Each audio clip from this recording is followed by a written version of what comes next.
We have walked on the moon, we have mapped its surface, named its seas, and carried its rocks back to Earth. And yet in 2026 we still do not have a complete map of what the moon is actually made of. A telescope the size of a lunchbox is about to fix that, finishing a job that began the night Galileo first pointed a lens at the moon and saw that it was not what everyone believed. For most of human history, the heavens were held to be perfect.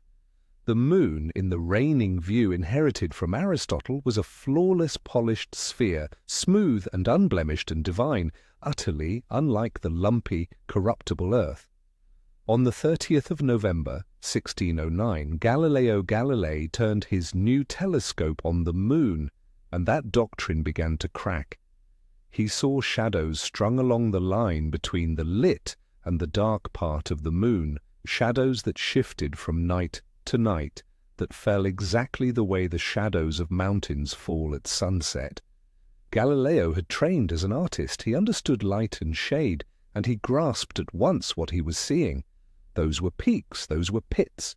The moon had mountains, it had craters. It was rough and broken and ordinary, a world, not a jewel. An Englishman, Thomas Harriot, had actually drawn the moon through a telescope 4 months earlier, but he recorded only a strange spottedness and did not see what it meant. Galileo saw what it meant. He rushed it into print in 1610 in a slim and electrifying little book called Sidereus Nuncius, the Starry Messenger. The perfect heavens were over, the moon was a place, and for 4 centuries since we have kept making it more of a place. We charted its features and named its seas. We sent spacecraft. 12 men walked on it. We brought home nearly 400 kilograms of moon rock and learned in fine detail what those few landing sites were made of. Time rhymes, a new story every day. If you want tomorrow's, subscribe. But here is the strange gap that remains. Even now we do not have a complete chemical map of the whole moon. We know the composition of the handful of spots we visited and roughly what orbiting instruments could sense, but not, element by element, across the entire surface, what our nearest neighbor is actually made of. In June 2026, a team at Tokyo Metropolitan University showed how to finish the map, and the instrument they propose is almost comically small. A lightweight X-ray telescope weighing under 10 kilograms, about the size of a lunchbox, placed in orbit around the moon. It works on an elegant trick. The sun constantly bathes the moon in X-rays, and when those X-rays strike the lunar soil, each chemical element fluoresces, glowing back with its own unmistakable signature. Read that glow from orbit, and you can map what the ground is made of.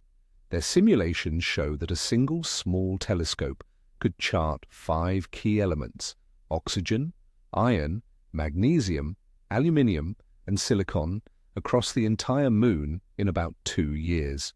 Why does that matter? Because a full chemical map is how you read the moon's deep history, where it came from, the giant collision we think created it, and what is actually there to use: the metals, the oxygen, the ice that any permanent lunar base will depend on, just as a new race back to the moon is getting underway. And the deeper echo is that Galileo's lesson simply keeps repeating. Every single time we look at the moon with a sharper instrument, it becomes a little less of a symbol and a little more of a world, with geology, with resources, with a history we can read.